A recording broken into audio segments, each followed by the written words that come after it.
Comments by Congresswoman Ilhan Omar spark reproach from the House Republicans. One America's Hubbard explains.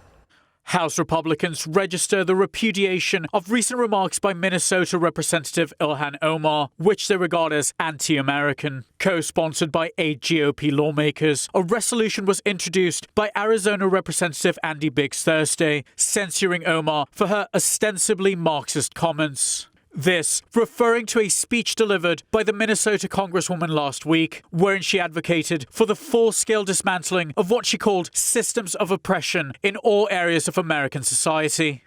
We are not merely fighting to tear down the systems of oppression in the criminal justice system. We are fighting to tear down systems of oppression that exist in housing, in education, in healthcare, in employment, in the air we breathe. As long as our economy and political systems prioritize profit without considering who is profiting, who is being shut out, we will perpetuate this inequality. So we cannot stop at criminal justice system. We must begin the work of dismantling the whole system of oppression wherever we find it.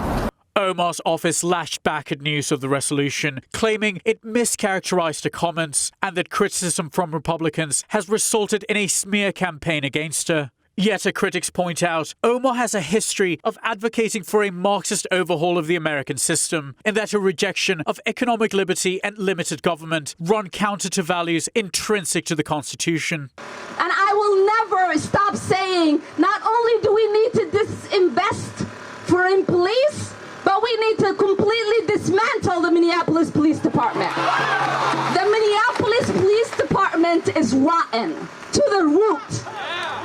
And so when we dismantle it, we get rid of that cancer and we allow for something beautiful to rise. And that reimagining allows us to figure out what public safety looks like for us. This is not the first time Omar's words have landed her in deep water with her congressional colleagues. Her history of anti-Israel and anti-Semitic comments have brought forth the condemnation of not just Republicans, but even House Speaker Nancy Pelosi, who last year denounced Omar's anti-Jewish rhetoric and urged to issue a public apology. That was accompanied by the introduction of a resolution of censure by House Republicans, who sought congressional condemnation for what they described as hateful expressions of intolerance that are contradictory to the values that define the people of the United States. This, referring to various public statements from the Minnesota congresswoman, including a 2012 tweet wherein she stated, quote, "Israel has hypnotized the world. May Allah awaken the people and help them see the evil doings of Israel." And in 2019, quote, "It's all about the Benjamins, baby," referring to pro-Israel lobbying group AIPAC. Omar's history has sparked concerns among Republicans over her growing influence with progressives, which some have claimed is likely to increase should a leftward-veering Joe Biden win the Oval Office in November. Likewise, Representative Ilhan Omar.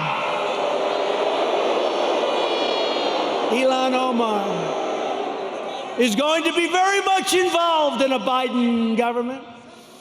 They will put this hate-filled, America-bashing socialist front and center in deciding the fate of your family and deciding the fate of your country. I don't think so. Hubbard, One America News. Want to see more videos like this? Click on the link below and subscribe to One America News on YouTube. And call your cable provider and kindly demand that One America News is added to your lineup. Call and subscribe today.